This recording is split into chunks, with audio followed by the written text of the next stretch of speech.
And I'm going to pull up the PowerPoint and start from the beginning. Okay, this will be the last session online. And one of the reasons for that is I have a gospel meeting next week in Folsom. And then the week after that is Thanksgiving week, and we get into the holidays and so on. And so I just decided to bring this to an end to try to kill a lot of birds with one stone in this last session. And then I'll walk and talk Talon and Reagan through some of the specifics that we covered. And I do that all the time anyway. I probably talk their heads off more than they want to hear, walking through the different processes and so on. But part of the mentoring is learning by doing and learning by watching. And so I try to model the very things that we've taught in this class, but also walk them through the process. And so we will continue to do that as long as Talon's here, and then we'll do some more of it with Reagan into the new year. But I'm combining a lot of different major thoughts and ideas in this last session, this last PowerPoint. So I've just titled it Evangelism, Some Final Thoughts. And let me, okay. One area that you need to be mindful of is the importance of follow-up. I think that we get excited about numbers of classes, numbers of baptisms, counting up conversions and all of that. And evangelism cannot be quantified and boiled down to a numbers game.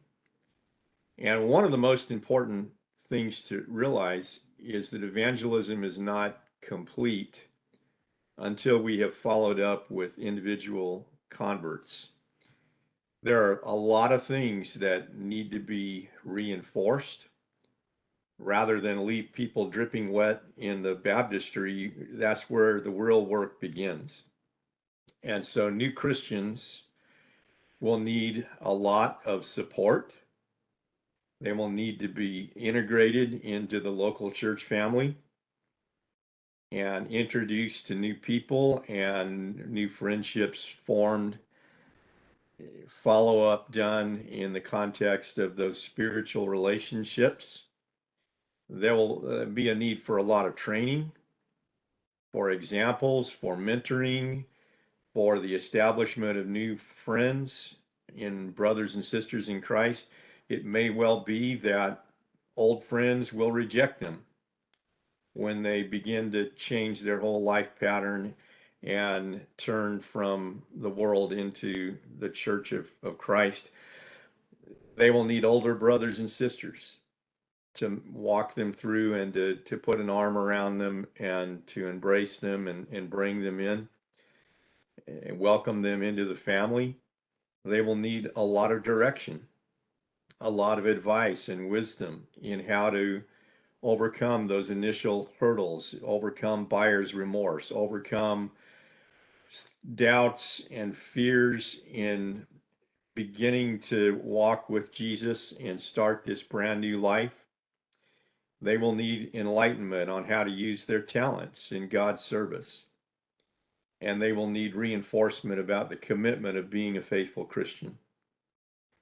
They may have an inkling about a lot of these things, but they will need a lot of specifics then walking them and talking them through the process, just as we mentor in any other area of life.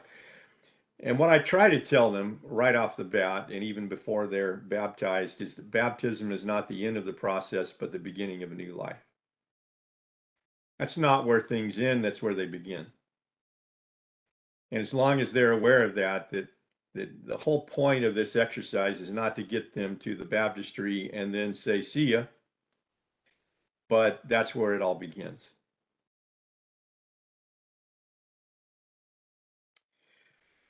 So, separate topic, an evangelist should strive to be a a spark plug. If you're going to be a catalyst for change, and particularly cultural change within the congregation from a church that may be content with the status quo to a church that is on fire for the Lord, it may be that you're the one that has to light the fire under 2 or 3 influential people, and then together you share that fire with others, and the spark spreads, and you have a domino effect in which slowly but surely and gradually a stagnant, dying church becomes a growing, vibrant church, or a church that is content not doing a whole lot of evangelism suddenly becomes on fire with evangelistic work. But you're going to have to be a spark plug. An evangelist that doesn't see himself in that light, I think, is missing the essence of what evangelists do. So you need to be a catalyst for cultivating an evangelistic mindset. I like to collect quotations that will help me in my preaching and teaching on this, and I'll give you a few of my favorites.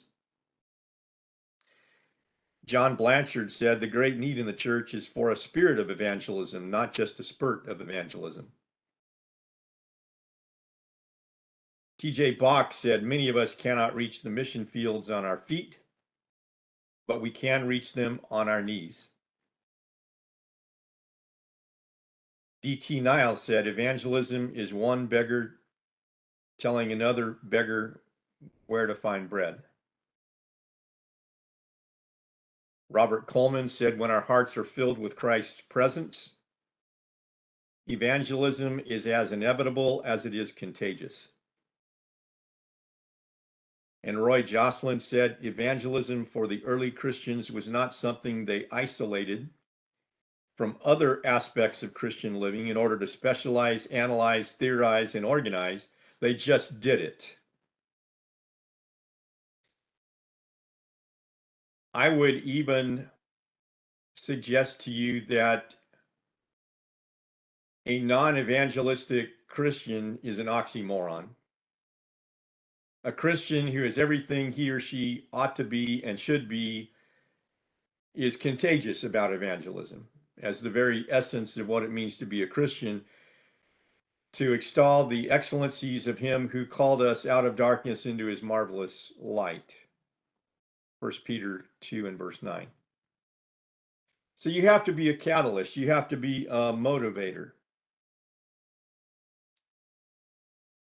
You have to be a constant source of ideas for classes, programs, specific initiatives. Let's have a special visitor day. Let's launch this new program. Let's have some classes where several of us are involved in teamwork, reaching out to the lost, whatever it may be. You have to be one who is thinking about how to equip, how to train others to share in the work. So this is not just an occasional vocational addendum to everything else that you do. It's central.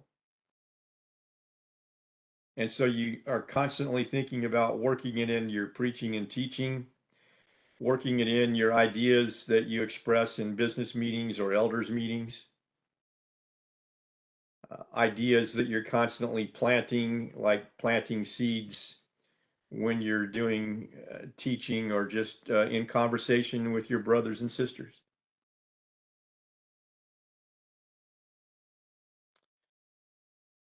One of the biggest challenges you're going to face is walls of resistance that the local church will have put up, possibly in a very innocent way, but possibly in a deeper, more entrenched sort of a way, because they have latched on to some ideas and gotten comfortable with them. So part of keeping the main thing is tearing down the peripheral things that ought not to be the main thing. And so what happens in a lot of church environments is that the rallying point is anything but what it ought to be. And churches tend to rally around other issues and or things that are not the main thing. For example, some churches are driven by tradition. They have a guiding principle or a driving force. And when you begin to plant ideas or come up with ideas to do evangelistic, well, we've never done it that way, which is a coded language for we never will, maybe. And hopefully you'll be able to overcome that. Other churches are driven by partisan loyalty. Well, what will the brotherhood think? It's almost a denominational allegiance. If we start growing like wildfire, what will the brotherhood think? That would be a terrible thing, right? Driven by itching ears. Well, what do the people want? Well, it's not the paramount consideration. Driven by a strong personality. Well, what will brother so and so think about this? And I have to tell you, there are a lot of churches where one strong personality who kind of runs the show there will veto a good idea. It does happen. Driven too much by financial considerations. We all have to be driven to some extent by limitations financially, but well, can we easily afford it? Well, that may not be the right question at the outset. How much is a soul worth if it involves the expenditure of a certain amount of money to go out and do the work? Driven by existing programs. Well, will it fit into our schedule? Well, what if you're proposing something that doesn't fit into the schedule at all? People need to think outside the box. So part of keeping the main thing is gently but firmly teaching people that the main thing needs to be the main thing and not all these other things that artificially become the main thing. So what is the main thing? It's focusing on what the Lord's work really is outlined in the new covenant. And when you get a clear picture of that, when you get a clear picture of evangelism, edification, and unifying and edifying and glorifying and supplying the needs of saints in ministry and multiplying in evangelism, that outlining what the work of the Lord is in the New Testament, and then rally around that. How can we best expedite that scripturally and practically?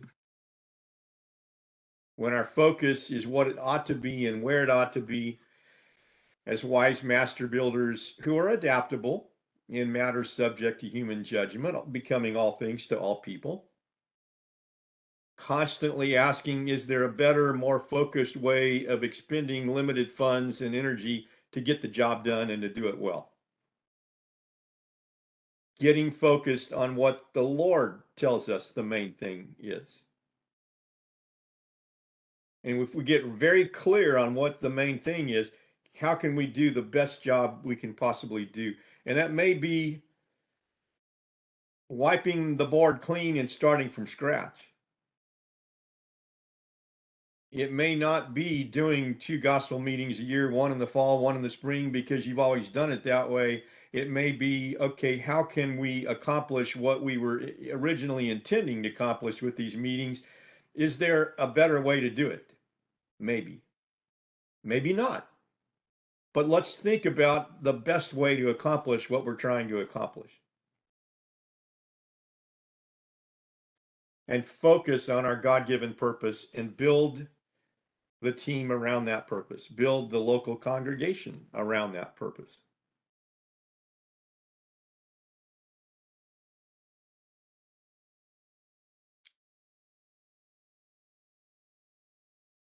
This may seem counterintuitive, but a whole lot of your evangelistic work is not geared toward outsiders, but insiders. One of the job descriptions of an evangelist is to equip the saints, Ephesians 4:11, so that they can do the work of ministry and help build up the body of Christ. So an evangelist does evangelism not only by teaching non-Christians, but also by teaching Christians how to teach non-Christians. And you do that by emphasizing lifestyle evangelism. Teach them how to do that. Teach them how to find prospects. Teach them tactics in opening up conversations, asking the right questions, engaging in dangling ideas as conversation starters, using teamwork, combining your efforts, mentoring future leaders, future teachers, teaching them how to teach others step by step, taking them with you and showing them how you do it, and then encouraging them to do the same.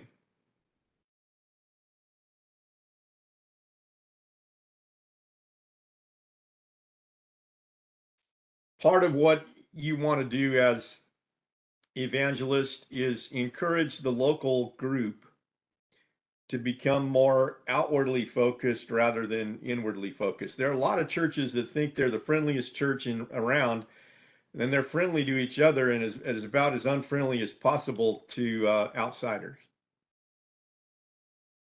Teach the church to become more visitor friendly. Teach them to treat visitors to church venues as honored guests. Build a team of greeters who know how to properly welcome seekers who come in.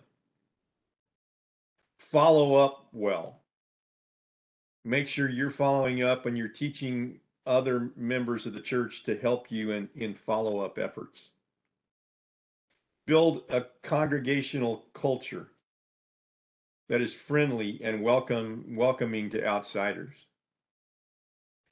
I know that the average member may not be thinking about all of these things as part and parcel to effective evangelism, but I became convinced a long time ago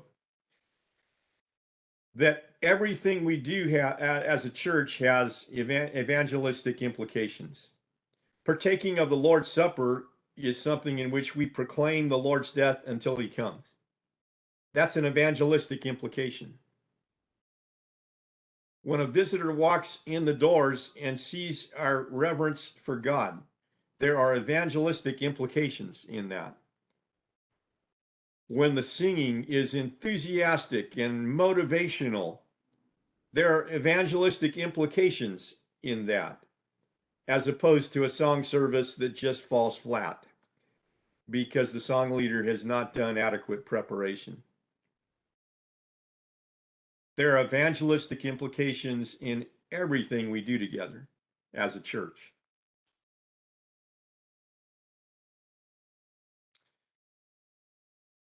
Do some teaching on church health. There is a correlation between church health and church growth.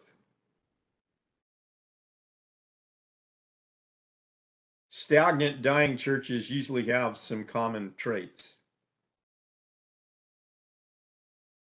Growing, vibrant churches usually have some common traits, but they're very different than those of stagnant, dying churches. What are some of the differences between the two? Anybody?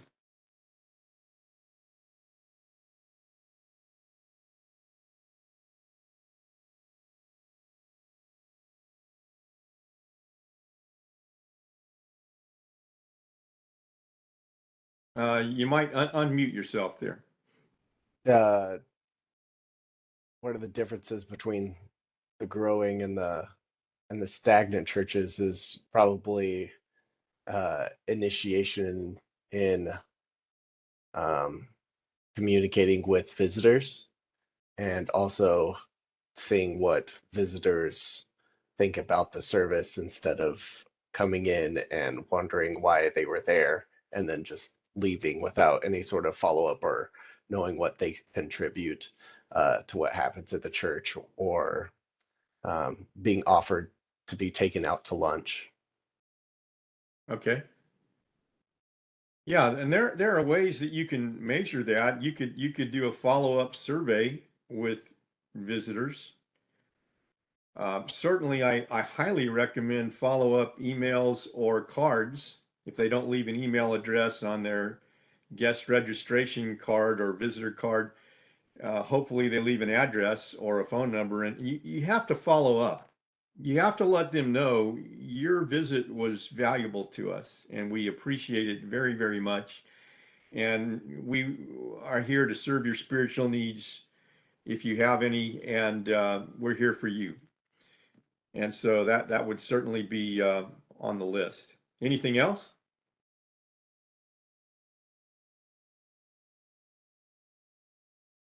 Okay, that's something that you need to think about a lot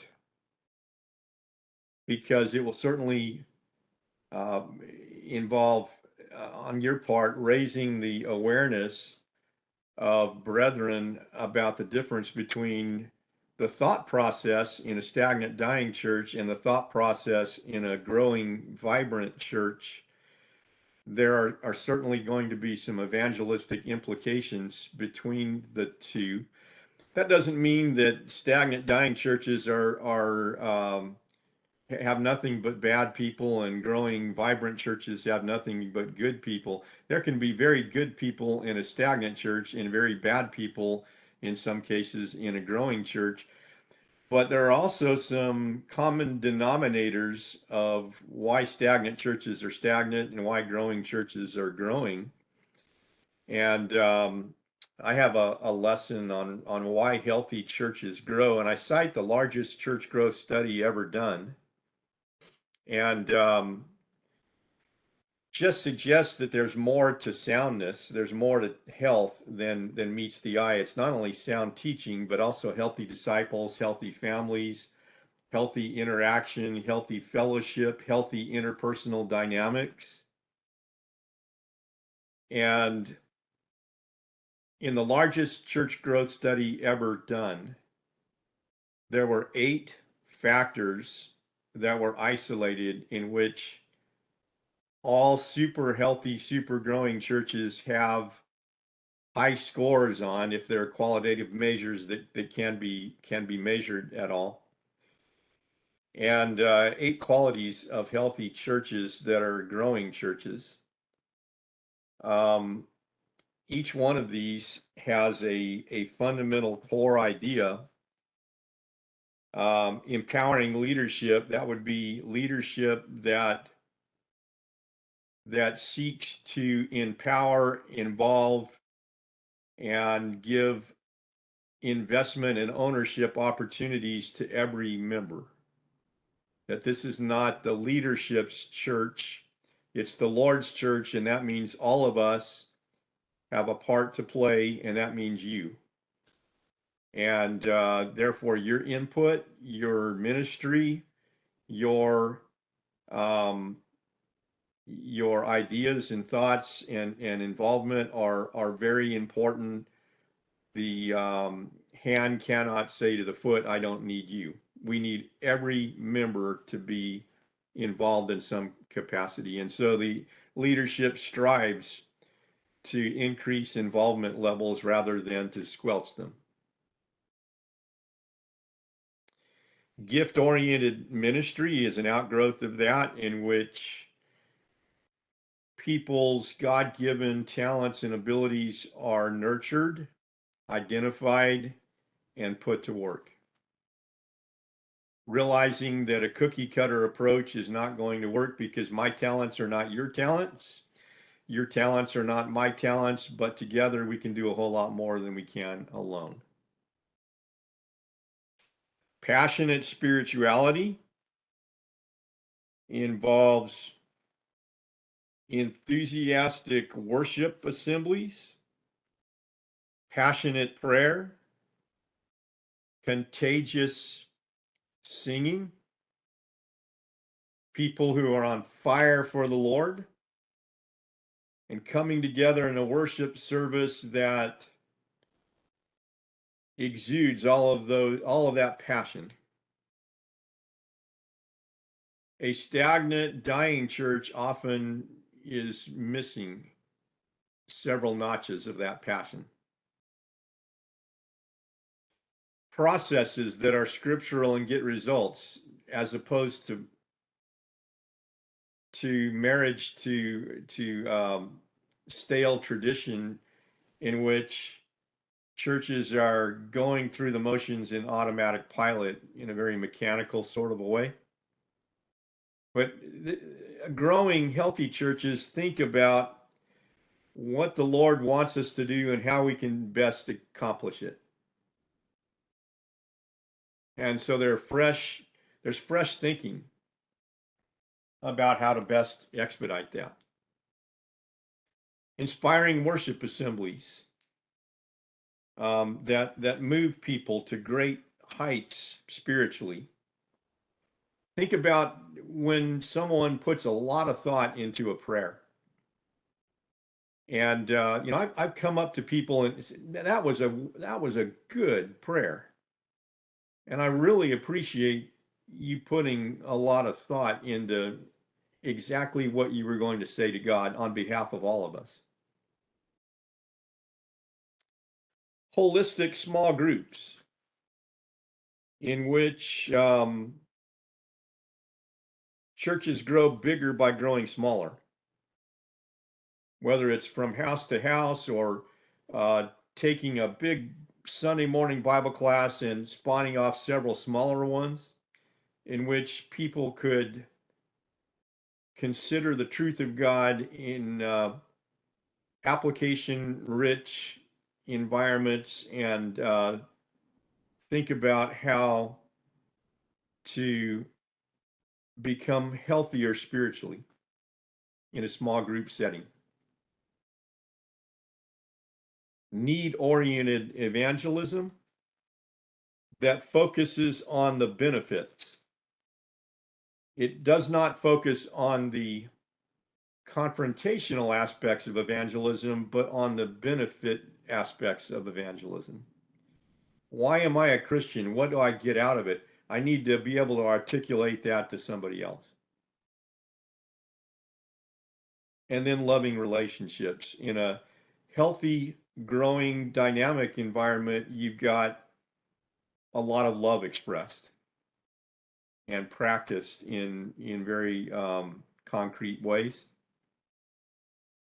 And in a stagnant, dying church, you have some love, maybe, but possibly a more formal type of environment in which you have reservation about expressing love too much. These are generalizations. There are obviously some exceptions to the general rule,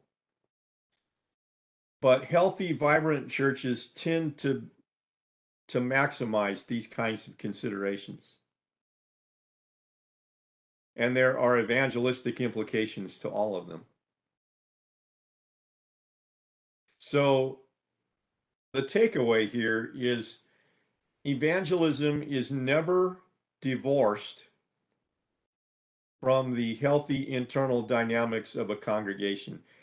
Try go out to be a lone ranger and convert someone to Christ and then put that newborn baby into an unhealthy incubator. It's like putting a new convert into an unhealthy church environment. But when you bring a new convert into a healthy church environment, it's a whole lot easier to nurture that babe in Christ.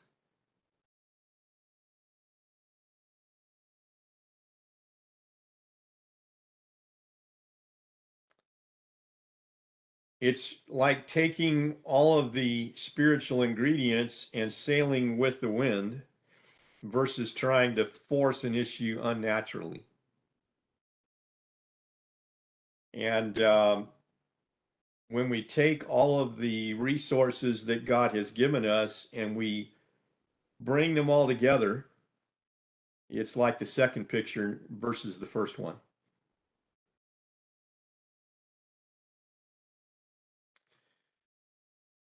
Okay, that's those are my thoughts for this last session. Do you all have any thoughts or questions?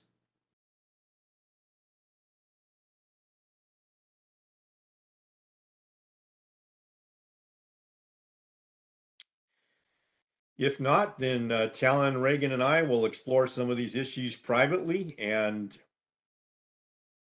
begin to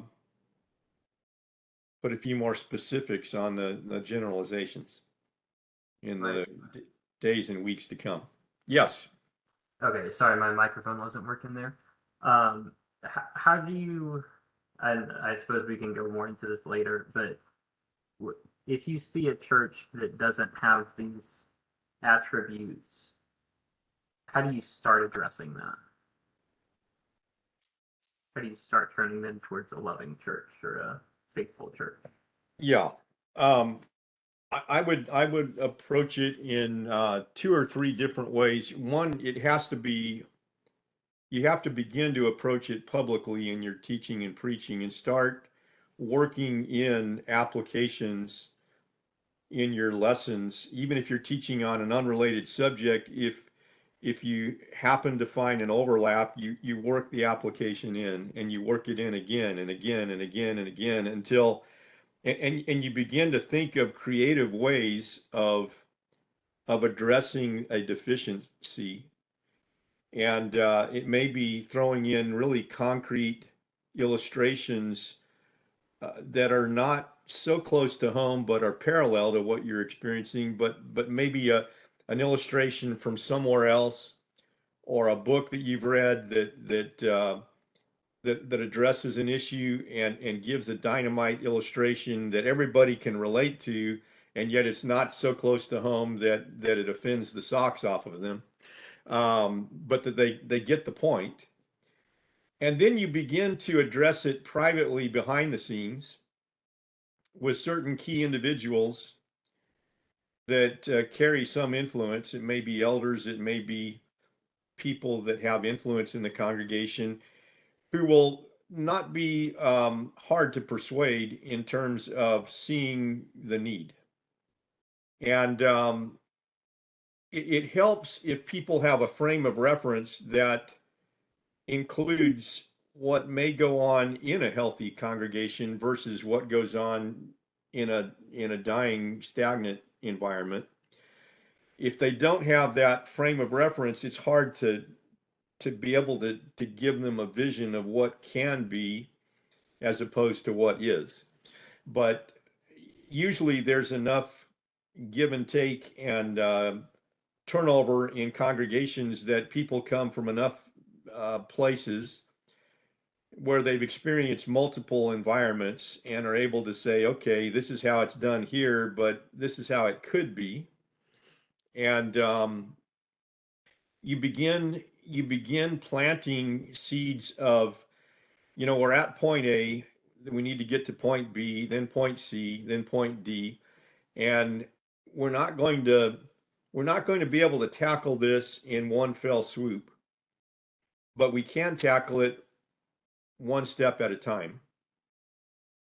And it may involve several incremental steps of getting to where we need to be, but little by little, we will address that issue.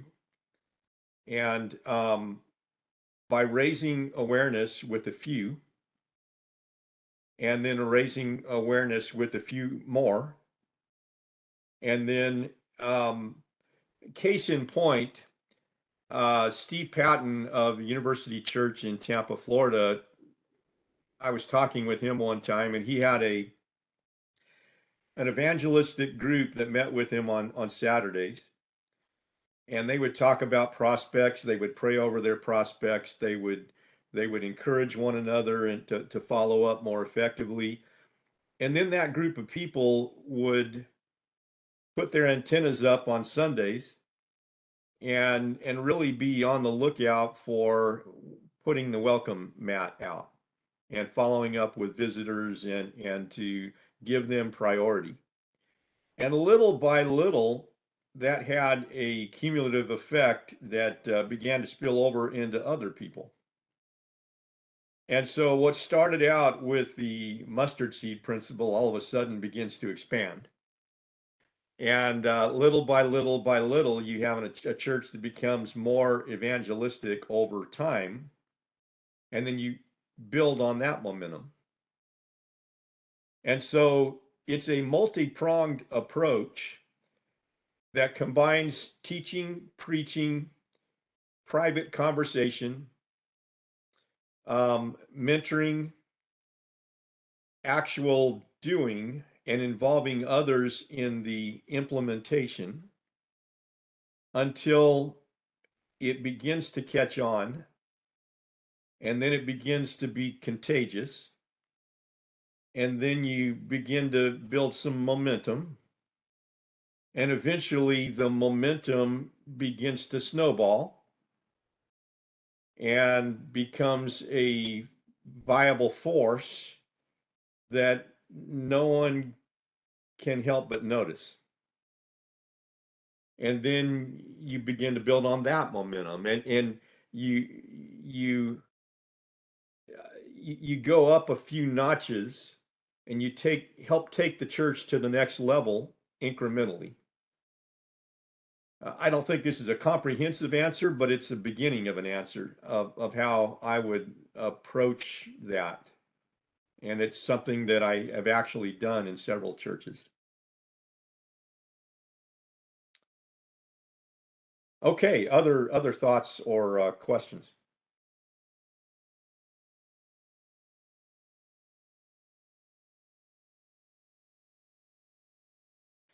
All right, I want to express gratitude to everybody who is involved. I have this class recorded, and so I'll send out the recording to those who were not able to join us. I'll be in Folsom next week. We'll have Thanksgiving the week after that, and I'll be following up privately with Talon and Reagan on some of these ideas. And we will launch another class sometime in January. And I'll be in conversation with Reagan about what exactly we want to do in January. Thank you, everybody. Have a good rest of your day. And Andrea comes home tonight after 3.5 weeks in Germany. So, all right. Take care, everybody. Thanks, Mike.